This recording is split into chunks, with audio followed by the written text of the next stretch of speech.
ഈ ആദ്യം കസ്റ്റംസ് വന്നൊരു തിര അങ്ങോട്ട് അടിച്ചിട്ട് പോയി കഴിഞ്ഞാൽ ഈ ചിപ്പിയൊക്കെ വരുന്നത് പോലെ പിന്നെ ഇ.ഡി. വരുമെന്നുള്ളത് അതെല്ലാവർക്കും അറിയാവുന്ന കാര്യം തന്നെയാണ്. അത് അതുപോലെ തന്നെ സംഭവിച്ചു. മണ്ടന്മാർക്ക് ചിന്തിക്കാനുള്ള ബുദ്ധി ഇല്ലാത്തതുകൊണ്ട് അവന്മാർ അതുപോലെ തന്നെ ചെയ്തു. അപ്പോൾ ഇനി ഇവർ കണ്ടുപിടിക്കാൻ പോകുന്നത് പണമിടപാടുകളിലെ ഈ ക്രമക്കേടുകളാണ്. കസ്റ്റംസിന് വലിയ തിരിച്ചടിയാണ് ഹൈക്കോടതി കൊടുത്തത് നമ്മൾ ഇന്നലെ കണ്ടതാണല്ലേ. ഹൈക്കോടതി പറഞ്ഞത് ആ വാഹനവുമായിട്ട് ബന്ധപ്പെട്ടല്ലേ ആ വാഹനം കള്ളരേഖകളിൽ കൂടിയാണ് ദുൽഖർ സൽമാൻ ഇന്ത്യയിലേക്ക് കൊണ്ടുവന്നതെന്നുണ്ടെങ്കിൽ അതിൻ്റെ രേഖകൾ സമർപ്പിക്കേണ്ടതും കണ്ടുപിടിക്കേണ്ടതും എല്ലാം ഇ.ഡി. അല്ലെങ്കിൽ കസ്റ്റംസിൻ്റെ ഡ്യൂട്ടിയാണെന്നാണ് നമ്മുടെ ഹൈക്കോടതി പറഞ്ഞത്.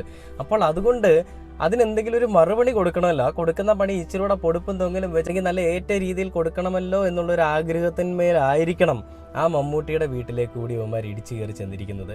നാളിതുവരെ ഒരാൾ പോലും കയറി ചെല്ലാൻ ധൈര്യപ്പെടാത്ത, അല്ലെ നാളിതുവരെ ഒരാൾ പോലും ഒരാളുടെ പേരിലും കളങ്കം വരുത്താത്തൊരു വ്യക്തിയായിട്ടുള്ള മമ്മൂട്ടി ഈ പ്രായമായിട്ടും അദ്ദേഹത്തിൻ്റെ ചുറുചുറുക്കോടുകൂടിയുള്ള അഭിനയമെല്ലാം നമ്മൾ കണ്ടതാണ്.